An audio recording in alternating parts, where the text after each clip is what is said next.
Hello, everybody. Welcome to today's Business Spotlight. I'm your host, Todd Rodden. I'm a certified executive and business coach. I own Aspire Action Coach based here in Southwest Ohio. I think you're going to love the story today of a business leader with a wealth of experience in the defense industry, creating his own business, growing, and really serving many other businesses that are focused on defense here, which is vital in this market, especially in the Southwest Ohio area. If you're new to the series, we're thrilled to have you join us. If you could hit that, I suggest you hit that subscribe button so you can receive future messages like you're going to hear today from Lance Chenault, who is the CEO and president of Aerospace Business Development Associates, ABDA, right? Which focuses on business development and relationship management for companies who are looking to do business in Department of Defense industry. Without further ado, Lance, we're thrilled to have you join us here today on the Business Spotlight. Take a second, introduce yourself, and tell us a little bit more about ABDA.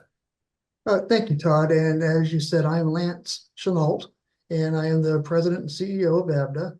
I spent 22 years in the Air Force as a enlisted member and then an officer.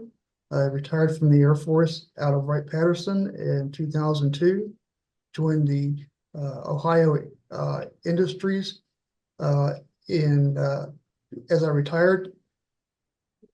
In 2008, I joined ABDA as a senior associate, and in 2016, I took ownership of the company and have been growing the company ever since. So ABDA is a business development and relationship management organization for companies that want to do business with the Department of Defense. So for those who, thanks for that background. So for those who may not be that familiar with Department of Defense, maybe talk through, hey, what that service, the services you provide, what's that linkage that you provide for businesses? Sure. So ABDA is our client's eyes, ears, and can be your voice if necessary to organizations within the Department of Defense that want to do technology capability acquisition, enhancement, and things of that nature. Many companies see the fence around the bases and don't know how to get past the guard. So we help do that. We have access to the base. We have access to the people inside the base. We understand the alphabet soup that is typically spoken in the jargon of DoD, and we have the secret decoder ring for it, if you will. So, kind of build upon, any certain types of companies, the types of services, or is it run across different types of Sure. services? We work with a variety of companies from small businesses up to the major defense contractors. We primarily work with companies that have a technology capability that they believe that the Air Force might need. Okay, we're not a company that goes in and does sales and marketing. We are a business development and, like I say, relationship management organization, in that we are there to help identify what your capabilities are, understand where you have specialties that the government might take advantage of, and then we will take that information, go to our contacts, our network, and do branding of you, if you will, so that they know who you are, and then put you in a position for early competitive positioning so that you have an opportunity to understand the RFPs that come out, and help shape the RFPs as they come out or before they come out. And no matter how well written the RFP is and how well the intentions of the government program managers are, it's hard to get the written word down in exactly the way to convey what is desired. So having face-to-face and interaction, dialogue with the acquisition managers and the contracting officers is really critical to understand what they are looking for and how you can propose it. And we are the organization that helps bridge that gap. So, I mean, just sounds like vital and tremendous services to those businesses really trying to get more than a beachhead, but really get the right contacts and understanding really the culture and the ways to connect across the DoD. So I appreciate that. So, what do you think, makes you unique, or what do you wish more people knew about ABDA? Well, I wish more people knew about the importance of relationship development and because the networking that is required to make a successful transaction required that you can't just go inside and say I've got this thing that I know you need and expect the government to buy it. Um, it's a long process. The proposal process can take years to go from understanding or to from identifying the requirement to getting the RFP out on the street and then the evaluation and the contract award process. So I wish more companies understood that uh, unless you have something simple like a mouse pad or a pencil or things commodity, you're not going to go in the door and just sell stuff. You have to have an extensive dialogue with the government program managers to understand what their needs are and to convey what your capabilities are. Mhm. So, okay. Hey, I appreciate obviously you're helping folks grow and develop their business. Now, kind of flip that. What have been the keys to you growing and developing the business? And you were a leadership role and then became the owner. I'm curious, what have been the key marketing and business development strategies for ABDA? Well, right. When I took over the company with my partner Mike Bradich, we were focused extensively, almost entirely on Wright-Patterson Air Force Base. We, uh, but the Air Force's acquisition community is much larger than just Wright-Patterson. You've got the organization extends to Massachusetts, Virginia, Florida, Georgia, Oklahoma, Texas, New Mexico, um, Alabama, Tennessee. So and we put together a strategy to where we were going to bring people into the organization ABDA located at those places and have them represent clientele that want to do work at those locations as well as other locations. So our network of personnel that we have contacts with within the acquisition community has grown tremendously with that expansion of our cadre. Okay. So it's mostly by if I take that, finding experienced, strong players and putting them in those markets to represent you. But is there also kind of other traditional marketing kind of outreach? Most of the marketing that we do is word of mouth. There's because we represent clientele that have their own proprietary information. We don't really market our successes out there and say that we don't go out and say our this client won this size contract. If they want to do that, that's fine. That's for them to say. But we don't go out and market that they won this because of ABDA. Right. So most of our marketing that we do for ABDA is through word of mouth. We go to a lot of the industry days, the professional industry days that are held around the country. Like the Air Force Association. Mhm. Those who are in the simulators community, they'll know what ITSIC is. Places like that where there's a lot of vendors who are doing displays of their activities. So we work with them to identify them as potential clients. And as far as finding new associates here to work at ABDA, again, that is very much our own personal network that we know people that are retiring from the military or retiring from the civil service, or maybe who are retiring from an industry job and want to stay active in the community, but not want to have the pressure of up within the organizations. Okay, great. Hey, thanks for that background. So you're been with the business a while, 9 years now, in an ownership, leadership role. Curious, what's been a past challenge that you had to overcome, and what did you and the team learn from that? Uh, one of the challenges was finding the right people. We had some false steps initially, and it helped us identify what kind of individual we were looking for. There were some management practices that we inherited that we had to overhaul and to bring up to more of a profit organization rather than a break-even organization, if you will. Okay. So, there were things of that nature.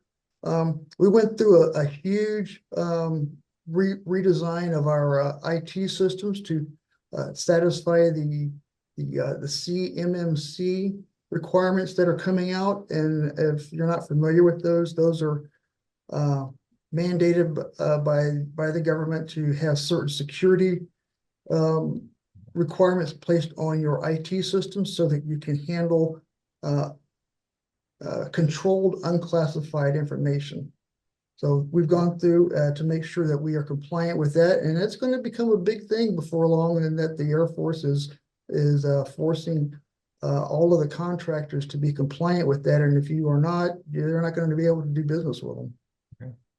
So as you, and maybe that leads into, hey, as you look forward, what's the challenge you see in front of you? Um, Part of it is certainly maintaining that compliance because the requirements change periodically. Um, because of the uh, need for confidentiality with government information, there's going to be challenges for other companies to do business with the Air Force. A lot of stuff is going classified. Mhm. A lot of the stuff is becoming controlled, unclassified information. So unless they have the ability to do the transfer of that information between themselves and the government, they're not going to be able to do business with the government. That's where we come in. We have those credentials. We can be their interface. So as you look forward, what's your vision for the business longer term? You look, I don't know, 3, 5 years down the road. Well, I look forward to us continuing to expand into other locations. Say we have folks in Virginia, Tennessee, Florida, Georgia, and Ohio, and we would like to get folks in some of the other locations that the Air Force does a lot of their business with, in particular Utah, uh, Oklahoma, and New Mexico are places that a lot of business occurs, and we would like to get folks in that area. We'd like to be expanding into the space arena with the U.S. Space Force. So we want to get some folks maybe in Colorado and California as well to help shore up our capabilities in those areas as well. You already mentioned a little bit around the team and hey, you're looking to grow and expand the team. What have been your keys to growing and developing the teams and retaining that top talent?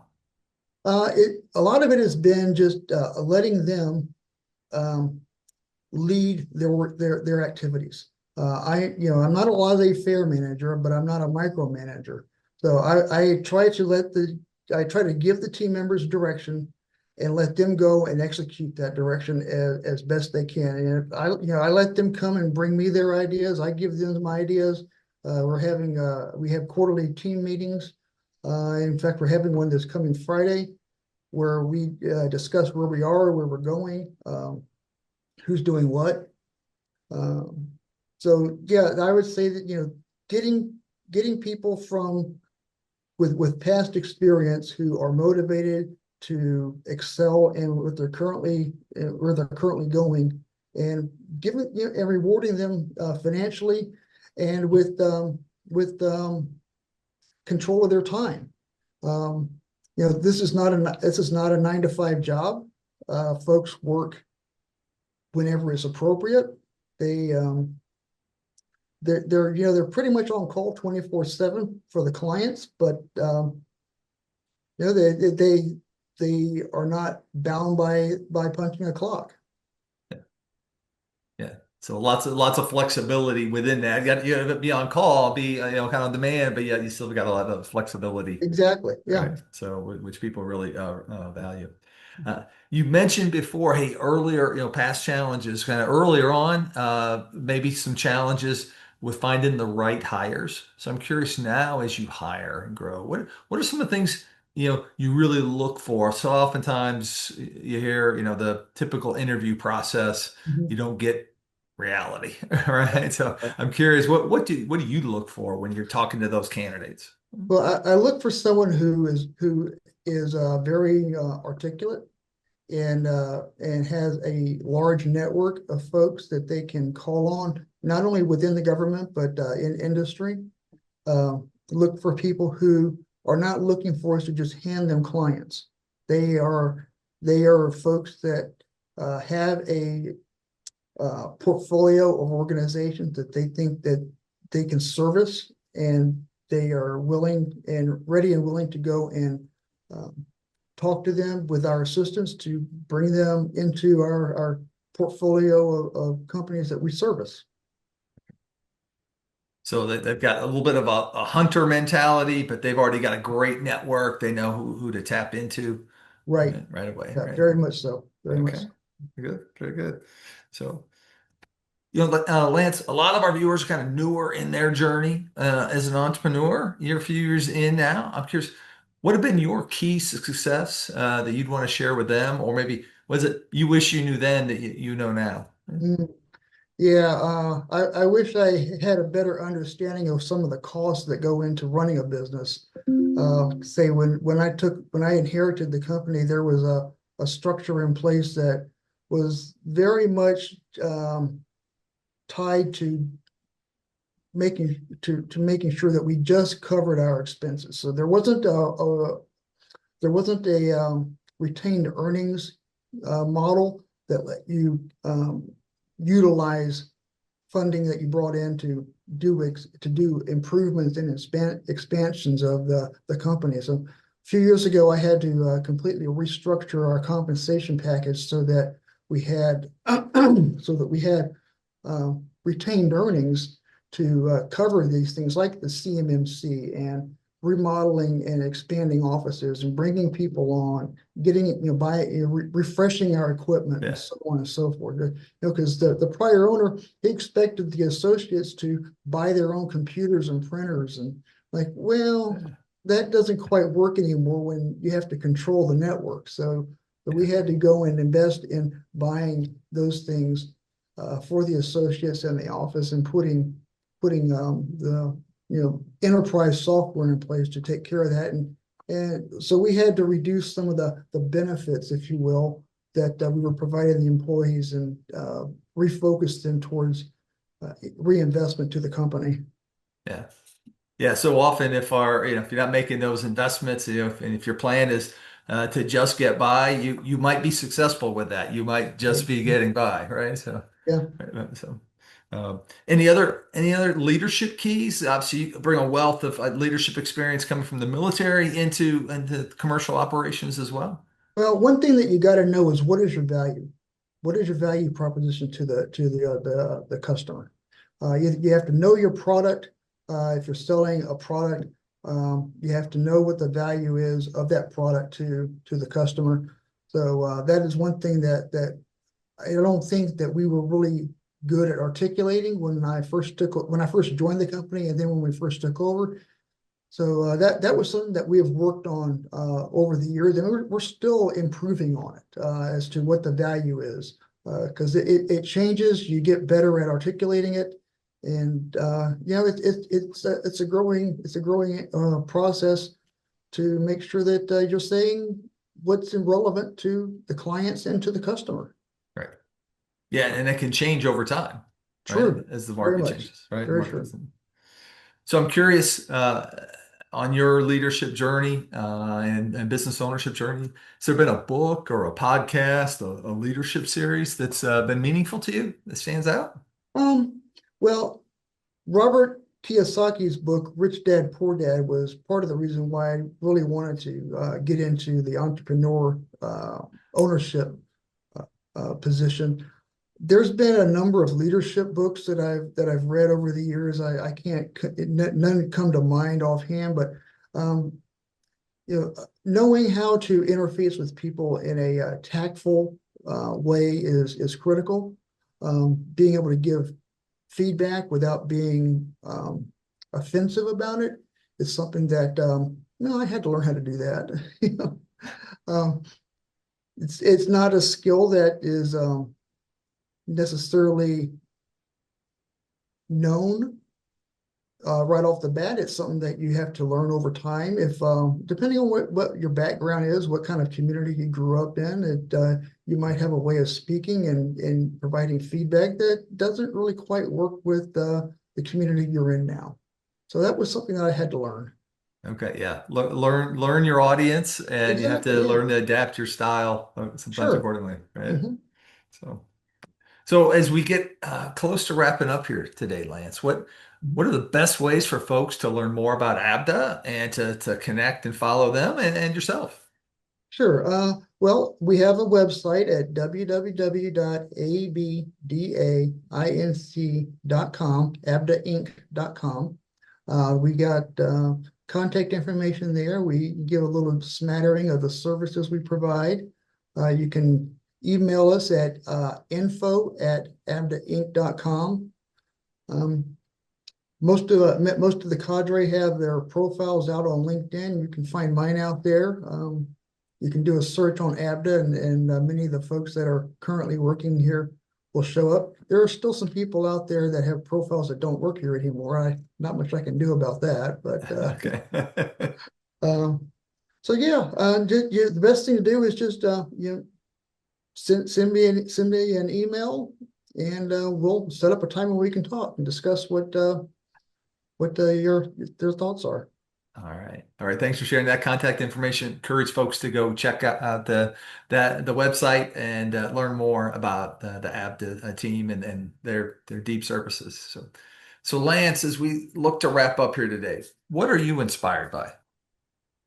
I do a lot of work with the Air Force Institute of Technology, which is the Air Force's graduate school, and I get to interact with the young officers, and I see them and their enthusiasm for the future. It's really encouraging me. I also get to see a lot of what the Air Force is working on in terms of technology. And I thought, man, this is really cool stuff. So sometimes I wish I was still inside the fence working on it myself, but it's not the way it is. But yeah, the enthusiasm of the young workforce, their dedication to the warfighter, and bringing the warfighter home is very inspirational to me. And we always look for our clients to have technology capability that is there to help bring the warfighter home. Because while we are here to make money, obviously we have to earn a living. We want to take technology to the government, to the Air Force, that is going to bring the warfighter back home when they have to go do those dangerous missions.